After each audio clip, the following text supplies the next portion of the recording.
Hello! It's almost a year since I got my microdermal piercing, so yeah, here's another piercing video about my dermal.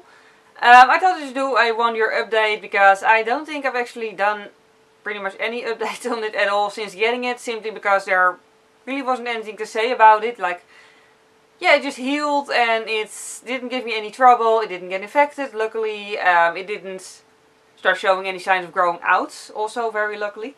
And yeah, that's pretty much still the state it is in. It's giving me absolutely no problems. It's still just in there and nice and just, yeah, no problems. So yeah, still I thought I'd just do an update video because there aren't a lot of videos on microdermals, at least back when I got it done. Like, it was the first dermal I ever got, so yeah, obviously I looked at videos as well just to see what the entire process was and what other people had to say about it. And I couldn't find a lot of videos, so yeah, I think it's always a good thing if there's a lot of videos about pretty much any piercing, because I think in my experience it really helps when a piercing is one of your first piercings and you can actually look up experiences from other people. Yeah.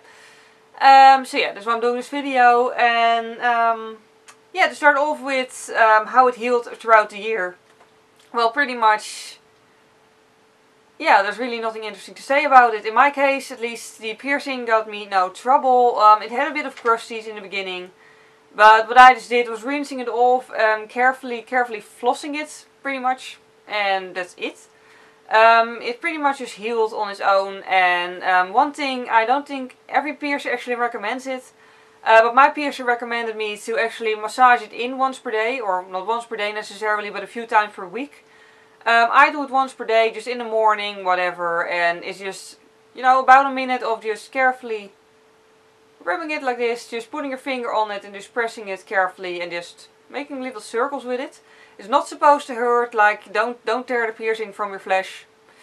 It's just supposed to, like, push it into the skin a little bit deeper, because of course skin renews itself and you don't want the, you know, the piercing to get thrown out with the old skin. That sounded disgusting, I know, but it's how skin works, you know, the top layer disappears, the next layer comes up, and so on and so forth. You don't want the piercing to be pushed out like that, because obviously that's just a waste of a good piercing. So yeah, that's what I do every day. It's not necessarily something that will definitely prevent the piercing from growing out, but it will make the risk a little bit smaller. So yeah, anything that makes the risk of losing the piercing smaller is, in my opinion, a good thing. Other than that, I've come to notice that it is a piercing that requires sort of daily care. Like with all my other piercings, once they're healed, I only just rinse them underneath the shower and that's it. This one I actually specifically rinse every single day. Just in the sink, like just keeping my head underneath, like my neck underneath the tab very awkwardly. It works, and it just gets all the dirt out from underneath the piercing, all sweat, dead skin cells, anything you don't want underneath the piercing. And if I really feel like there's like a crusty or something, which actually rarely happens, but still, I still just carefully floss it to get it out of there. Just to get the piercing nice and clean. Sorry, it's the end of the day, so I'm getting tongue-tied all the time.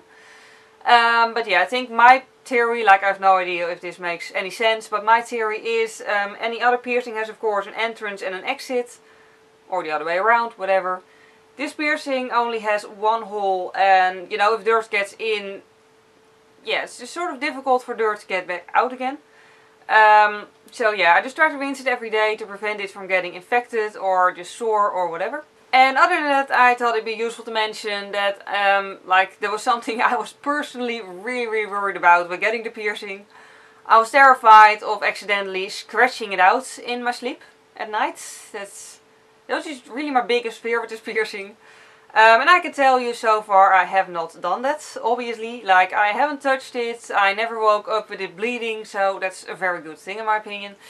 Like the first few nights, I think the first week and a half, I actually put a band-aid over it every single night. Just so I could get used to it, like mentally, subconsciously, you know, getting used to something being there that I shouldn't touch.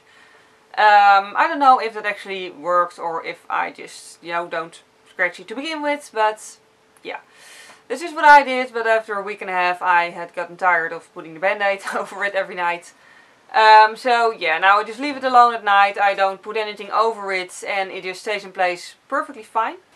Same deal by the way with scarves. I was really worried about scarves as well, but so far nothing really gets caught in it, and if something gets caught in it, like it's stuck in there well enough of course, that it won't just rip out. I just feel a slight tug at it and then I know, oh, I gotta unhook a piece of the scarf from the piercing, and yeah.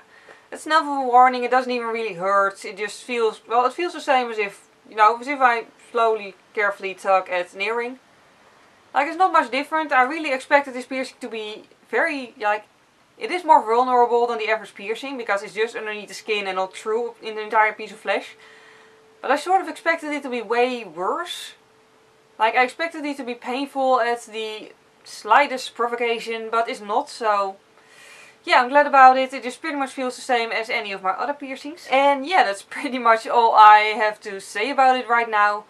As usual, if there is anything interesting to say about any of my piercings at any point in time, I will do a video about it. For now, if you have any questions about this piercing, you can always ask me, but do keep in mind, I'm not a piercer, I'm not a doctor, so I can only reply from my own experience and my own opinion. But yeah, other than that, I hope you enjoyed this video. I hope it was useful to some people. Thank you very much for watching and see you next time. Bye!